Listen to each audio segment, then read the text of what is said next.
this video, and I need to get my homework done, as well as post a video, because I didn't do it yesterday, I don't think.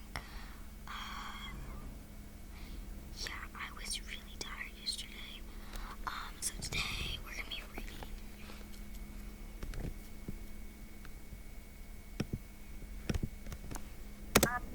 Left off Crud after locked in a room and he had just locked in.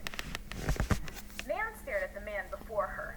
He looked just as he always had, the same immaculate dress, the same expression of icy calculation. Crud? She whispered, inching back.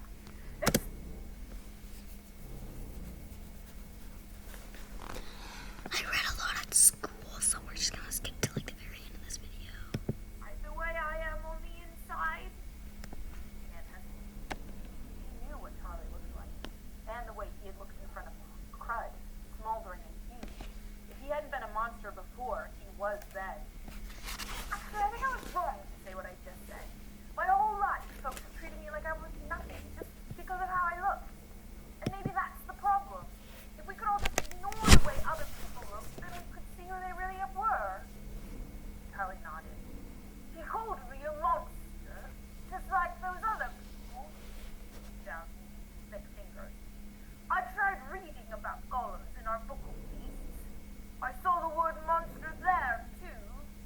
Nan put her hands on him. His fingers were warm and crumbly and just the right size, as though they'd been made for her. So what if you're a monster? She squeezed his hand. I wouldn't have it any other way. And it will stop there for today. So, I hope that you guys have a really nice Easter weekend. It's Friday, Saturday, and there's no school on Sunday, or on Monday. So on Tuesday, we'll be back, not just with Read Aloud, but also normal school. So, I will see you guys for more Read Aloud on Stay Tuesday. Have a tuned great weekend. for Bye. Saturday, because I'm cleaning up my bathroom, because we're getting a remodel.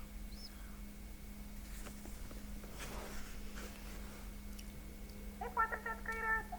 I'm really excited to be continuing to read Sweet with you this week. I know that some of you are really following along, and some of you are watching later on the YouTube channel.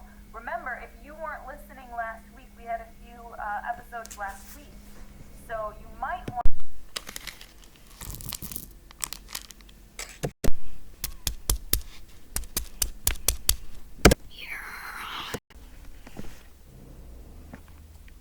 I left my book all the way over there, and I'm gonna be in my little area. My moon is all the way over there. By the way, these are M&Ms. Wait, am I allowed to say that? These are brown balls. Okay, after a small detour, we're doing this again. go back and listen to the other ones to catch up before we read.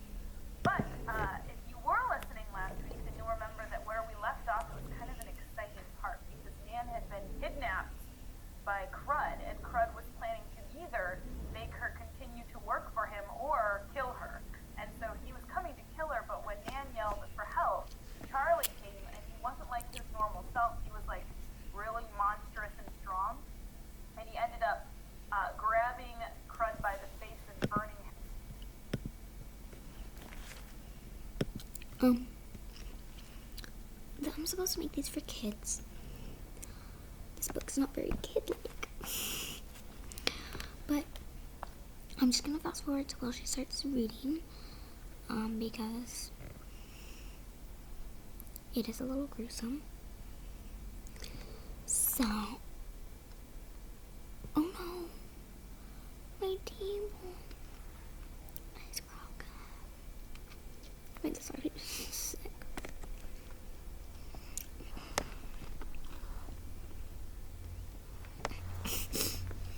Anyway, you don't even know what I'm doing.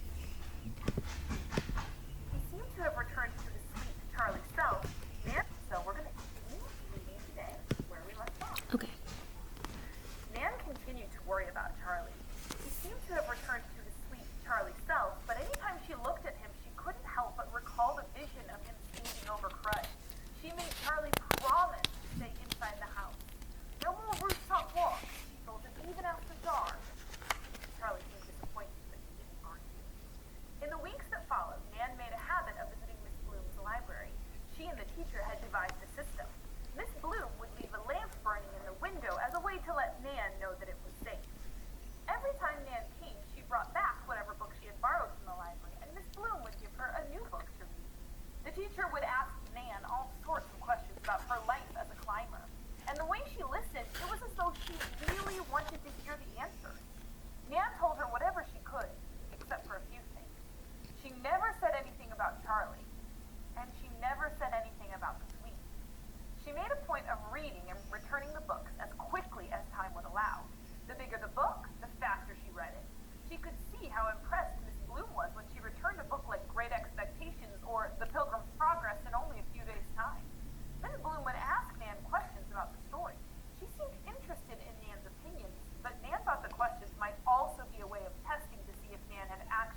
She was angry, but not at the poem, at the way that the poem felt like her own true life.